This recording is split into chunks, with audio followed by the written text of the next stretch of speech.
Assalamualaikum warahmatullahi wabarakatuh. Halo teman-teman, pada kesempatan ini kami dari kelompok 5 akan mempresentasikan materi kami yang berjudul Liquidity Management 1. Sebelum itu, izin memperkenalkan anggota kelompok kami. Yang pertama ada saya sendiri, yaitu Salwa Salviana dengan NPM 1951020447. Saya Arnistia Valen Marsyanda dengan NPM 1951020024. Saya Muhammad Lian Wijaya, NPM 1951020148. Saya Eka Francisca, NPM 1951020305. Baik, langsung saja ke materi yang pertama, yaitu pengertian manajemen likuiditas.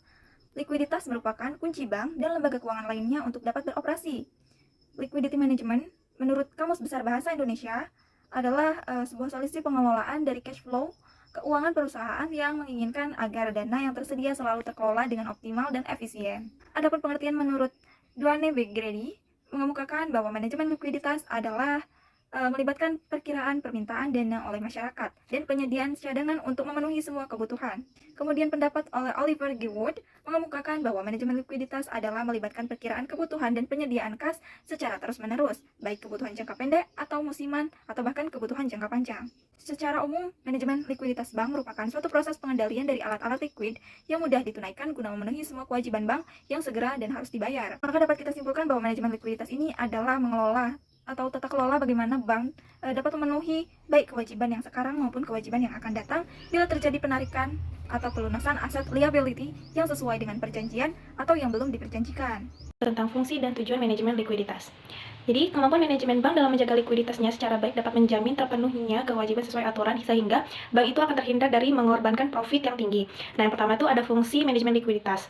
Yang pertama, yaitu untuk menunjukkan bank sebagai tempat yang aman untuk menyimpan uang. Yang kedua, memungkinkan bank untuk memenuhi komitmen kreditnya. Yang ketiga, untuk menghindari penjualan aktiva yang tidak menguntungkan dan mencegah dari penjualan aset secara terpaksa. Yang keempat, untuk menghindari diri dari penyalahgunaan kemudahan atau kesan yang buruk dari otoritas pengawas moneter karena meminjam dan likuiditas dari bank sentral.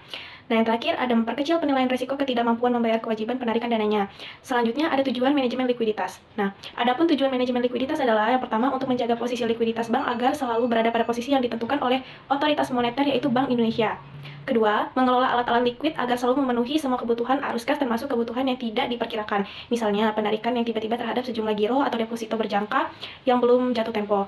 Yang ketiga, yaitu meminimalkan idle fund atau dana yang menganggur. Nah, yang terakhir, yaitu menjaga posisi likuiditas dan proyeksi arus kas agar selalu dalam posisi aman terutama dalam tingkat bunga berfluktuatif. Strategi dan pengukuran manajemen likuiditas. Yang pertama, strategi manajemen likuiditas. Strategi memelihara likuiditas sangat terkait dengan tujuan likuiditas. Akan tetapi, dalam penerapan strategi yang akan diambil sangat tergantung pada skill manajer likuiditas yang ada. Dalam menjalankan aktivitasnya, manajemen yang dapat melakukan beberapa strategi agar likuiditas bank tetap berjalan dengan baik. Strategi tersebut diantaranya, yang pertama, strategi preventif. Strategi preventif adalah likuiditas dikelola dengan menjauhi unsur-unsur spekulasi sehingga masalah likuiditas dapat dijauhi. Adapun prosesnya dapat dijelaskan di bawah ini ada 3. Yang pertama, pengendalian harian. Yang kedua, pengendalian jangka menengah. Dan yang terakhir, pengendalian jangka panjang. Yang kedua, strategi represif. Kalau telah diusahakan dengan strategi preventif, masalah likuiditas masih mungkin terjadi. Adapun beberapa cara strategi represif yang diterapkan untuk mengatasi masalah likuiditas dapat dijelaskan sebagai berikut. Yang pertama, meminjam dari pasar uang. Yang kedua, mengkonversikan dana valuta asing yang dimiliki. Yang ketiga, meminjam valuta asing dari pasar internasional. Yang keempat, memanfaatkan fasilitas atau discount window. Yang pertama, dan yang terakhir, memanfaatkan fasilitas discount window yang kedua. Pengukuran manajemen likuiditas. Beberapa pendekatan untuk mencapai tingkat likuiditas menyangkut pertentangan di antara liquidity dan profitability. Keadaan yang bertentangan ini penting untuk pengambilan keputusan, karena utang bank pada prinsipnya dibayar menurut permintaan. Bank membutuhkan cadangan likuiditas dalam bentuk aset yang tidak menghasilkan yang berupa uang kas, dan aset tidak menghasilkan yang setengah lancar. Secara mendasar, proses pengukuran likuiditas memerlukan 4 alat ukur. Yang pertama, proyeksi arus kas, yaitu proyeksi seluruh arus kas masuk dan arus kas keluar, termasuk kebutuhan pendanaan untuk memenuhi komitmen dan kontingensi pada transaksi rekening administratif. Yang kedua, ada rasio likuiditas yang menggambarkan kemampuan bank untuk memenuhi kewajiban jangka pendeknya. Yang ketiga, ada profil maturitas, yaitu pemetaan posisi aset kewajiban dan rekening administratif ke dalam skala jangka waktu tertentu, berdasarkan sisa jangka waktu sampai dengan jatuh tempo. Yang keempat, ada stress testing, yaitu pengujian yang dilakukan dengan menggunakan skenario tertentu terhadap posisi likuiditas bank dalam kondisi krisis. Untuk pengukuran likuiditas jangka pendek antara lain, digunakan rumus sebagai berikut. Yang A, Statutory Reserve Requirement, GWM. Rasio ini menunjukkan kemampuan bank memenuhi kewajiban segeranya, tetapi untuk kepentingan pengaturan likuiditas tentunya bank tidak terikat kepada besarnya kas rasio sebesar 5% minimal, tetapi akan tergantung kepada beberapa besarnya dana likuiditas yang benar-benar dibutuhkan bank. Yang kedua, kas rasio.